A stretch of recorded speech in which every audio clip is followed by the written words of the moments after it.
palavra de Deus fala dessa forma: e aconteceu que, apartando a multidão para ouvir a palavra de Deus, estava ele junto ao lago de Genezaré, e viu estar 2 barcos junto à praia do lago, e os pescadores, havendo descido deles, estavam lavando as redes. E entrando um dos barcos, que era de Simão, pediu-lhe que o afastasse um pouco da terra. E assentando-se, ensinava no barco a multidão. E quando acabou de falar, disse a Simão: faze-te ao mar alto, e lançai as vossas redes para pescar. E respondendo Simão, disse-lhe: mestre, havendo trabalhado toda a noite, nada apanhamos, mas por que manda? Lançarei a rede. E fazendo assim, colheram uma grande quantidade de peixes, e rompiam-lhe a rede, e fizeram sinal aos companheiros que estavam do outro lado, ou no outro barco, para que os fossem ajudar. E foram enchendo ambos os barcos, de tal maneira que quase iam a pique. Aqui nós vemos que aqueles homens experientes, eu creio que talentosos e capacitados, conheciam todas as estratégias para a pesca, né? Pois era o trabalho deles, era o sustento. Pessoas qualificadas para pescar. Mas nós vemos que eles trabalharam a noite toda. Imagine você trabalhar o dia todo e chegar no final do dia e não receber. Um exemplo que todo mundo recebesse por dia, né? Chega no final do dia, você não recebeu. Puxa vida, né? Olha a tristeza. Quem vai pagar minha luz, a minha água? Quem vai dar o alimento para minha família? Eu contava com aquele dinheiro e não recebi. Eu imagino isso passando na cabeça daqueles pescadores. Trabalhamos a noite toda e nada conseguimos. E agora? O que será da nossa família? Mas quando a gente tem alguém especial na nossa caminhada, nós não precisamos temer. E esse alguém especial na nossa caminhada é Jesus Cristo. E foi justamente o que aconteceu na vida de Pedro e dos outros pescadores que estavam ali. Eles tiveram a interferência de Deus na caminhada deles, ou no trabalho deles.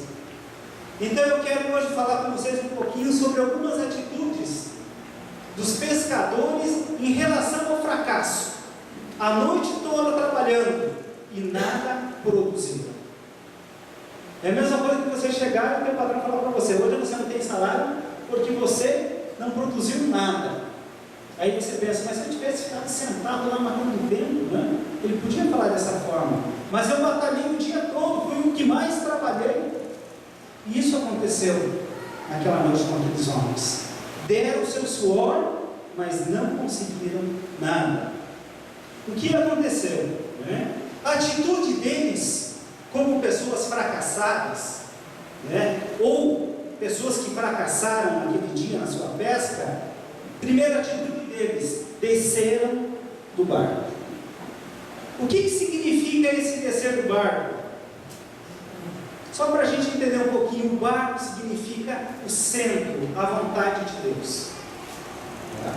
Imagine o barco como sendo o centro, a vontade de Deus.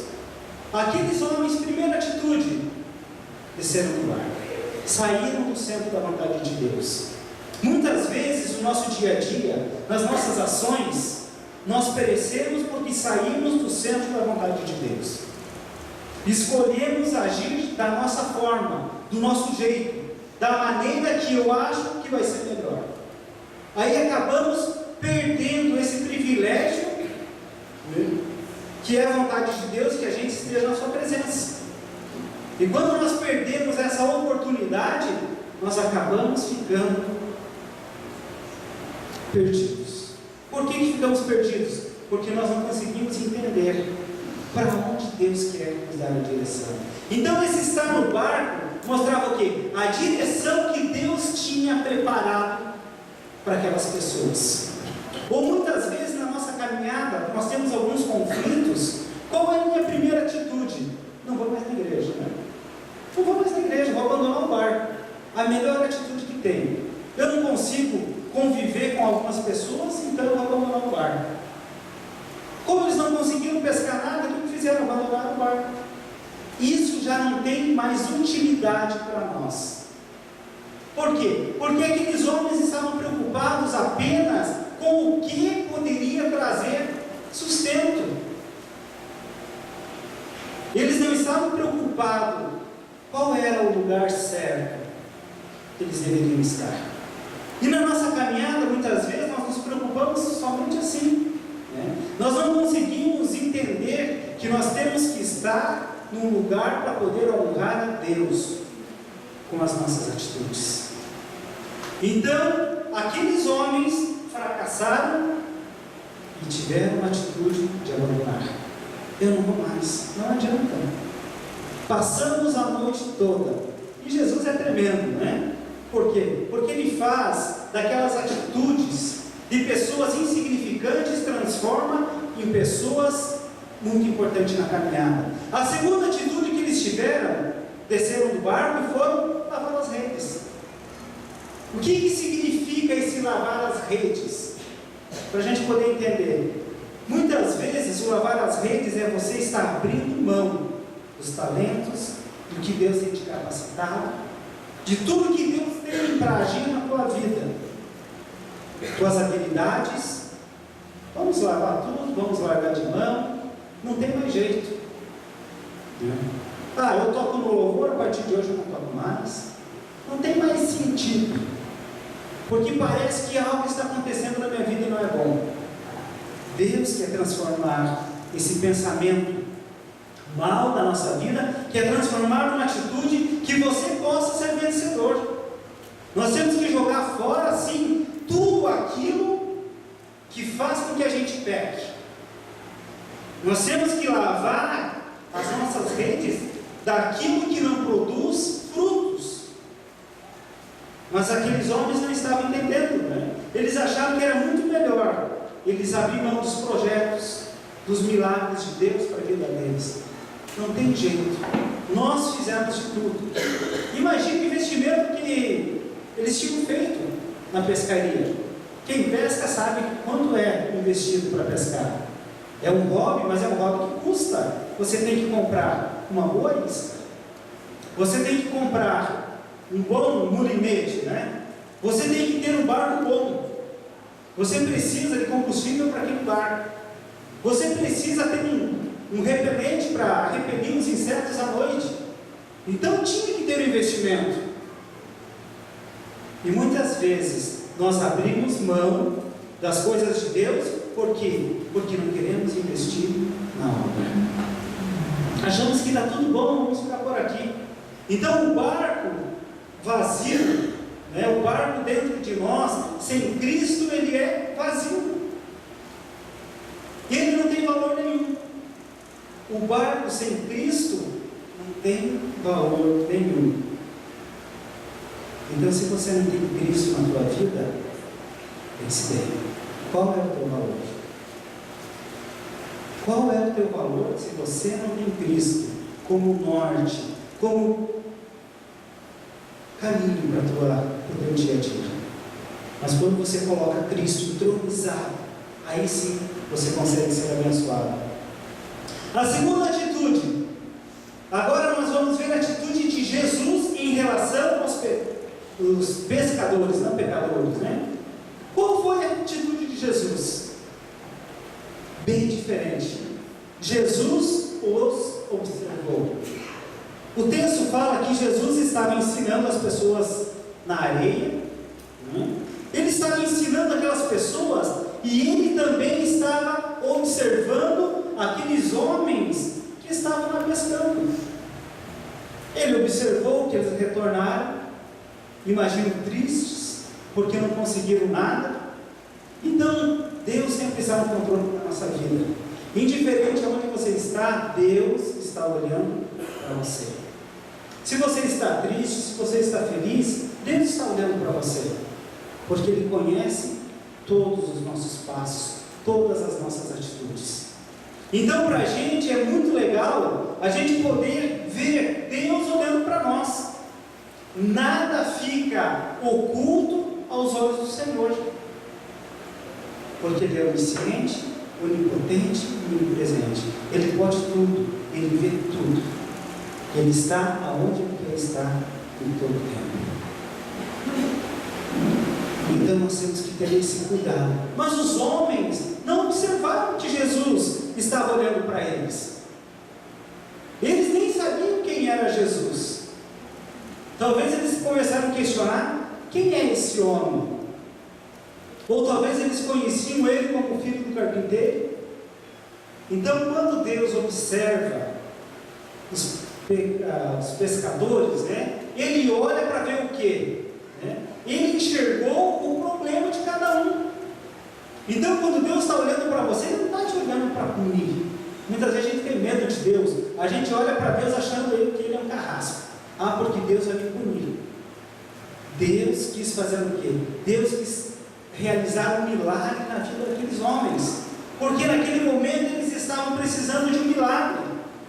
E é assim que acontece conosco. Quando Jesus nos observa, Ele conhece o nosso coração, Ele conhece as nossas atitudes, e Ele quer realizar um verdadeiro milagre.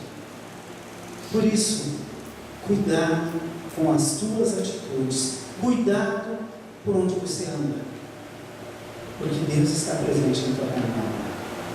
Você pode se afastar dele, mas Ele jamais vai se afastar de você. Então, quando Ele olhou, observou aqueles homens, Ele viu que eles estavam sofrendo. Por que eles estavam sofrendo? Porque não conseguiam, ou não conseguiram pescar. A segunda atitude de Jesus perante aqueles pescadores foi entrar no barco. Apocalipse 3:20, a palavra fala, né? Eis que estou à porta e bato. Se alguém ouvir a minha voz e abrir a porta, entrarei e cearei com ele comigo. Então Jesus pede autorização para Pedro: posso subir no teu barco? Pedro fala: tudo bem? Quem será que esse cara quer no meu barco? Né?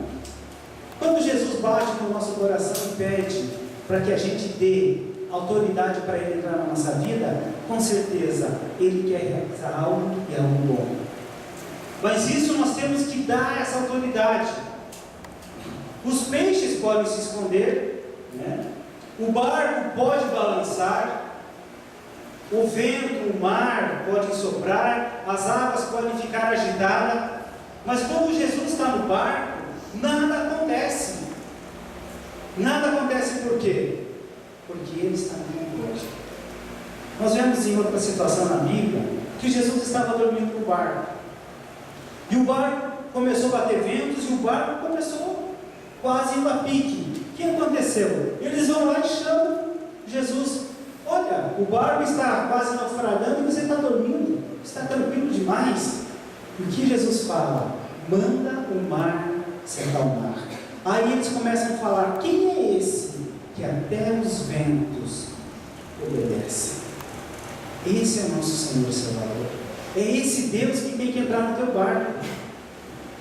Deixe Jesus entrar no barco da tua vida, no barco da sua família, no barco do teu casamento, no barco do teu trabalho, no barco dos teus amigos. Deixe Jesus ser o controlador. Deixe Ele ser o capitão. Quando Ele está no nosso barco, ninguém poderá impedir o agir de Deus. Quando Ele está no controle, nada vai impedir. Mas quando você, como homem, está no controle, as situações poderão impedir o agir de Deus na nossa caminhada. Jesus entrou no barco e pediu para eles: se retirem um pouco da praia. E ali na polpa do barco, Jesus continua ensinando aquelas pessoas que estavam lá na areia. Por que Jesus pede para que eles retirem um pouco? Deus é fiel, Ele quer realizar um milagre na nossa vida. Mas o milagre que Ele queria realizar na vida dos homens, não é um milagre material. Jesus, Ele quer realizar primeiramente na nossa vida um milagre espiritual. Ele quer transformar a tua vida, para depois as demais coisas serem acrescentadas. Mas muitas vezes nós queremos buscar em Deus um milagre físico. Olha, eu tenho um problema, uma doença incurável, eu quero Deus me curar, aí eu seguir, né? Ou estou passando por uma dificuldade financeira muito grande, se Deus, né, fazer com que eu consiga pagar essa dívida, aí eu vou servir. Mas não é isso que Deus quer fazer na tua vida. Ele quer transformar o teu coração primeiramente. Depois, Ele vai trabalhar nas pequenas coisas. Mas como isso para mim é tão grande? Mas para Deus isso é insignificante. Do que adianta o homem ganhar o mundo inteiro e perder a comunhão com Deus? Muitas vezes nós somos preocupados em ganhar e acabamos perdendo esse relacionamento com Deus. Então, antes deles realizarem essa pesca, né, eles tiveram que ouvir Deus, ouvir Jesus. Jesus, antes de dar autoridade para eles ir pescar, Ele fala, Ele começa a orientar, Ele começa a dizer, Ele começa a ensinar. Existe um processo na nossa caminhada com Deus. Muitas vezes Deus realiza um milagre mesmo, você está necessitado, Ele chega de baixo pronto, porque Ele conhece o teu coração. Mas muitas vezes Ele quer que você mostre quem é maior na tua vida, se é Ele ou o que você precisa. Quantas vezes nós não recebemos porque pedimos mal, ficamos preocupados com o que nós precisamos e acabamos esquecendo quem é importante na nossa vida. Eu imagino que as palavras que Jesus falava, aquilo impactava aquelas pessoas, impactava aqueles homens que estavam sofrendo porque não tinham produzido nada. Aquelas pessoas que estavam ali de longe começaram a entender que aquele homem falava palavras de sabedoria, começaram a entender o agir de Deus. E justamente Jesus quer nos alimentar, Ele quer nos estruturar a nossa vida espiritual. Primeiro trabalhar na tua vida, para depois nas coisas materiais.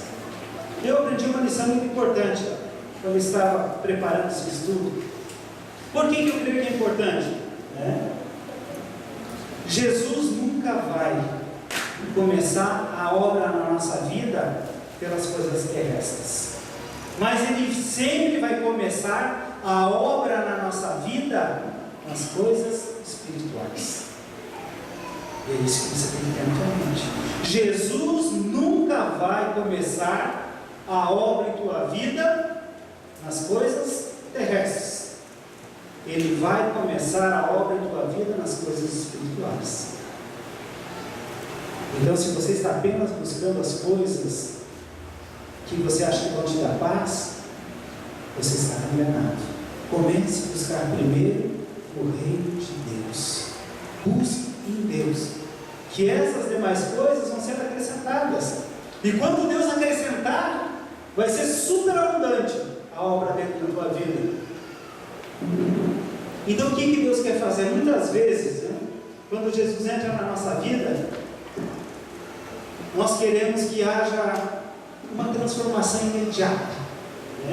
Eu vou para a igreja porque a partir de amanhã eu vou ser rico, vou ganhar na loteria. Aí você está errado, porque a Bíblia condena você jogar. Então não espere dessa forma.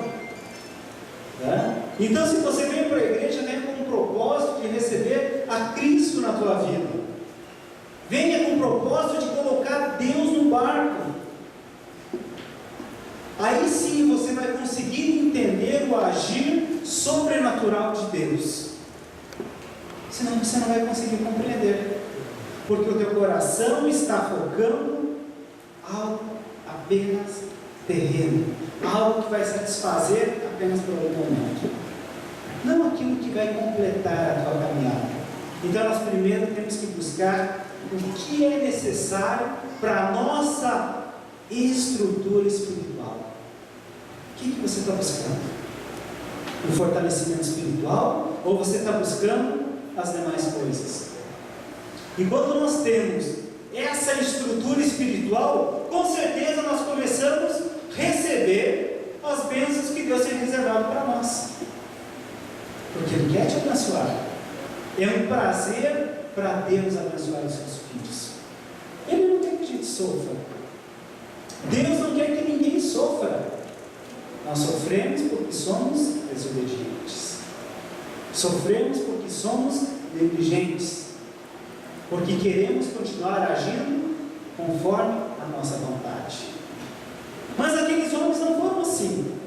Eles ouviram e entenderam. Então o que Jesus faz? Jesus, os pescadores e o milagre dele. A terceira atitude. Agora eu quero que vocês prestem bem atenção. Nós vamos aqui observar duas ordens de Jesus e duas atitudes dos pescadores. Qual foi a primeira ordem de Jesus? Vai até o alto mar. Sai da beira da praia. A primeira, o que Deus pediu para aqueles homens? A ordem foi: saia da onde você está. O que isso significa para nós? Saia da tua inércia. Deixe de ser um poste, um muro. Seja como a grama, A grama, se for semeando, vai dar um tempo que você vai ver, vai estar fechada, Por quê? Porque ela vai espalhando suas raízes. Mas o poste vai continuar ali. Por isso que Deus fala que nós somos a videira, mas essa videira tem que produzir fruto, senão ela é cortada. Então a primeira atitude de Jesus, a primeira ordem, no versículo 4, nós podemos ler, do capítulo 5, e quando acabou de falar, disse a Simão: faze-te ao mar algo. Jesus poderia ter realizado um milagre ali onde eles estavam. Ele tinha esse poder. Ele poderia, na própria praia, nas águas baixas, ter falado para ele: lance a rede aqui, ou peguem cestos, que eu vou fazer surgir uma multidão de peixes. Mas não, Ele quer que você saia da tua inércia, que você se desprenda das coisas terrenas. Por quê? Porque Ele tem algo sobrenatural para fazer na tua vida. Ele tem todo o poder, Ele tem esse poder para realizar. Então por que Jesus ordenou para que eles fossem no meio do mar? No meio do mar, eles estavam longe da praia, longe da multidão, eram só Jesus e os pescadores. Por que Jesus quer com isso? Jesus quer ter uma profunda intimidade e um relacionamento com a gente. Como que Ele poderia ter um relacionamento com aqueles homens se ali estava cheio de pessoas? O que a palavra de Deus fala em Mateus 6? Quando você for orar, entre no teu quarto, feche a tua porta e fale com Deus que te vê e te ouve em silêncio. Relacionamento. Ele quer se relacionar com você. Então Ele fala: saia do meio do tumulto. Saia do meio do tumulto. Todo mundo está vendo que vocês estão tristes, que vocês estão fracos, que vocês já abandonaram o barco, já tinham lavado as redes de vocês, estavam abandonando talvez até a profissão. Como é que eu vou pagar a dívida do barco? Eu tenho que pagar o barco e não pesquei nada. Quem me vendeu o barco vai vir e vai tomar. Deus chama eles para um momento de intimidade. E é isso que Deus quer com a gente. Deus quer ter uma intimidade com você. Ele fala para você: abandone essa situação que você está vivendo hoje. Abandone esse mundo depravado que você está vivendo hoje. Esse mundo que te proporciona tantas coisas para você falhar. Abandone tudo isso e venha comigo no barco. Deixe eu ser o comandante do teu barco. Vamos sair no meio de todo mundo. Vamos lá, aonde nós podemos ter uma intimidade. Nós, como casais, homem, mulher, casado, quando você quer ter uma intimidade com tua esposa, com teu cônjuge, você não vai ficar no meio de todo mundo. Você vai em um lugar especial. É isso que Deus está falando para nós. Gente, eu quero ter um relacionamento íntimo com vocês. Me leve para um lugar especial. Me leve com você. E esse lugar especial é o nosso coração. Deus quer entrar no nosso coração e agir, fazendo a diferença na nossa vida. Ele quer se relacionar com a gente. Então ele pega aquele barco, aqueles pescadores e afasta da praia. Vai para o meio do mar. Porque ele precisava ter esse relacionamento profundo. Aqueles homens precisavam entender que Deus estava presente. Que nós podemos entender com tudo isso. Chega de vocês ficar preocupados, eu gosto muito, né? Mas com futebol, né? Ah, nós queremos só jogar, os jovens aí, apiazados, só jogar play, né? Ou, eu quero ficar assistindo novela. A palavra de Deus fala, logo o teu joelho vai orar. Use coisas saudáveis, não que isso seja pecado, tá? Jogar futebol, assistir novela, jogar videogame, isso não é pecado. Mas o pecado é você colocar isso como prioridade na tua vida. E você não tem mais tempo para Deus. Você não tem tempo para orar. Você não tem tempo mais para visitar um amigo. Você não tem mais tempo para estar com a tua família.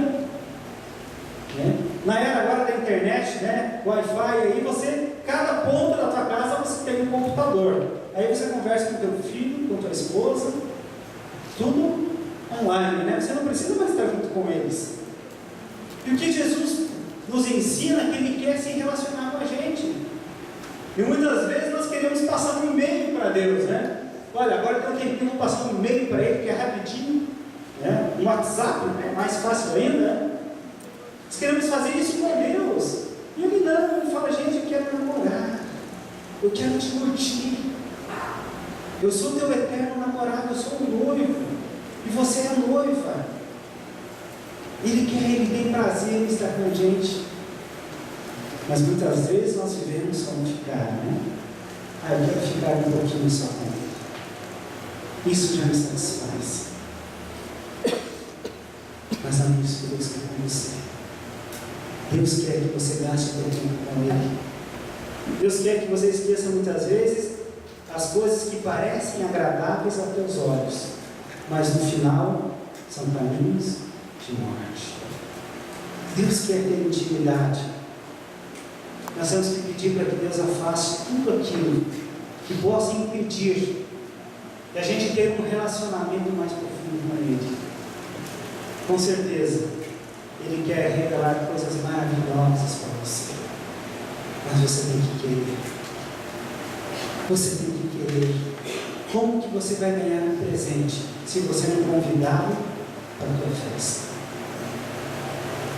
Não adianta você fazer um banquete e não convidar ninguém. Você vai ficar só. E Deus quer participar do banquete da nossa vida, porque Ele tem que ser o centro. E com os pescadores não foi diferente. Ele queria fazer uma diferença. A segunda atitude de Deus para aqueles homens: lançai a rede. No final do versículo 4, e lançai as vossas redes para pescar. Imagina, Pedro era um cara sanguíneo. A gente vê depois no decorrer da vida dele, né? Era aquele cara que, quando vieram os soldados para prender Jesus, ele puxou a espada e secou a orelha de uma, e falou antes para Jesus: se for por você, eu dou a minha vida. Se for preso, eu dou no teu lugar. E depois fugiu, né? Então, muitas vezes nós fazemos assim, na hora ali nós parecemos fortes. Então, todas as circunstâncias contrárias, né, à ordem de Deus, Deus usa totalmente diferente. Passaram a noite pescando, Deus fala para eles de dia. Mas à noite não dá mais peixe? Os pescadores à noite dá mais peixe ou de dia? Depende do peixe, né?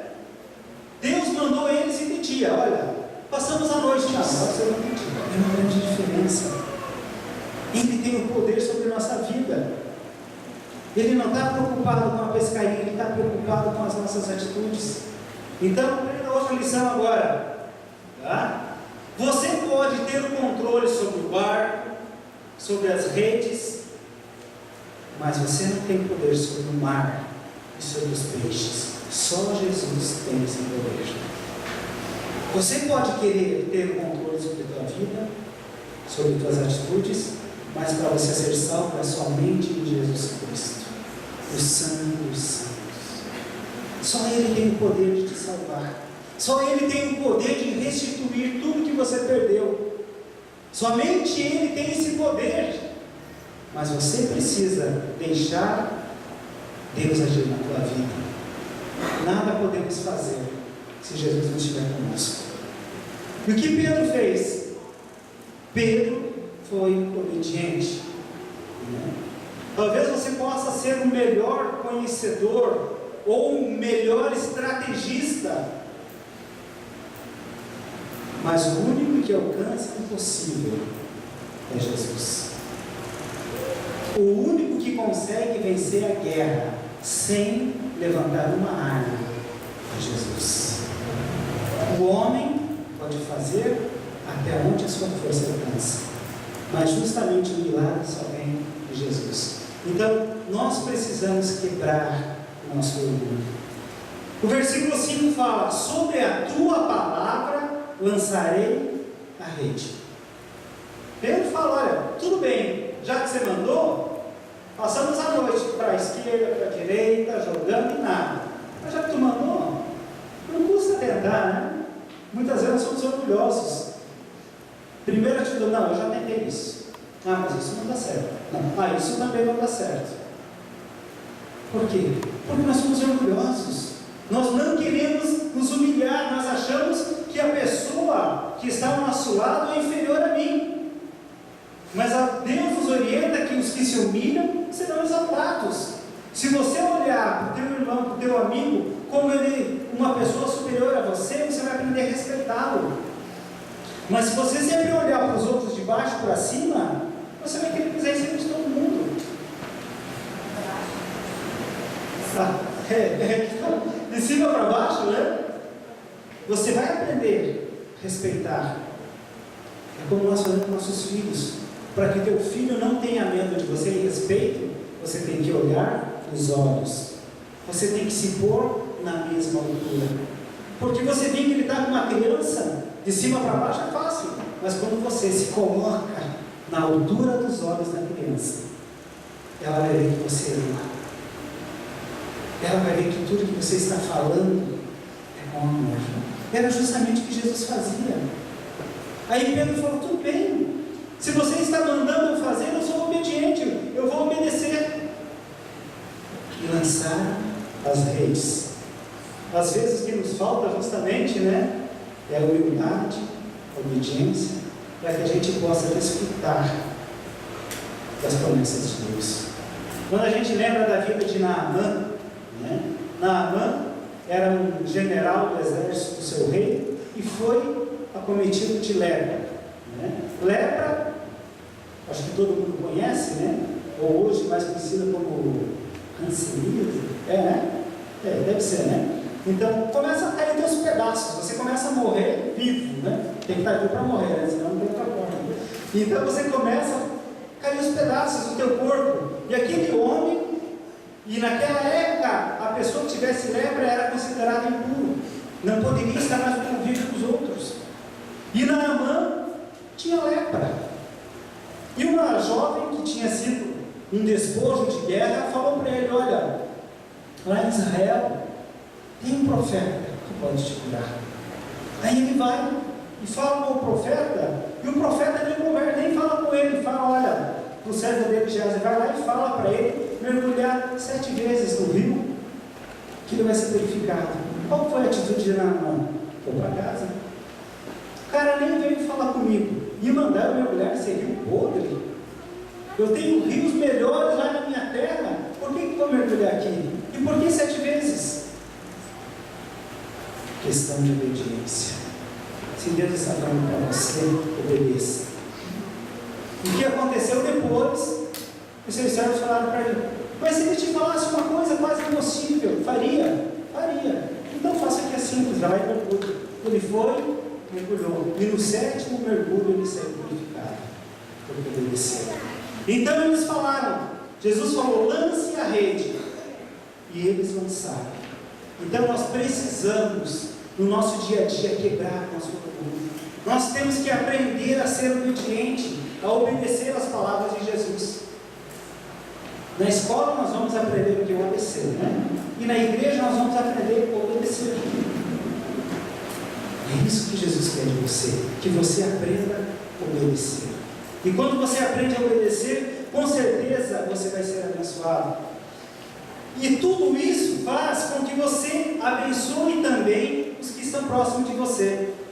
E o que aconteceu? Lançaram a rede, começaram a puxar, e aquela rede estava pesada, aquilo estava difícil. Aí eles olharam e fizeram um sinal para o outro barco: olha, venham aqui, venham nos ajudar, porque está difícil. A rede estava quase rompendo de tanto peixe que tinha, porque foram obedientes. Quando nós somos obedientes, com certeza o milagre de Deus acontece na nossa vida e vai respingar os que estão próximos de nós. Deus quer abençoar a nossa família, Deus quer abençoar a nossa casa. No livro de João, capítulo 21, versículo 11, a palavra de Deus fala que eles pescaram 153 grandes peixes. 153 grandes peixes. Por quê? Porque foram obedientes. Como tem sido a tua pescaria? O que você tem pescado? Será que você está pescando lá? Né? Muitas vezes no rio vamos lá pescar uns lambarizinhos, né? Você passa um dia inteiro e pesca um potinho de lambarizinho, né? Não dá uma fritada. Mas quando você vai pescar, né?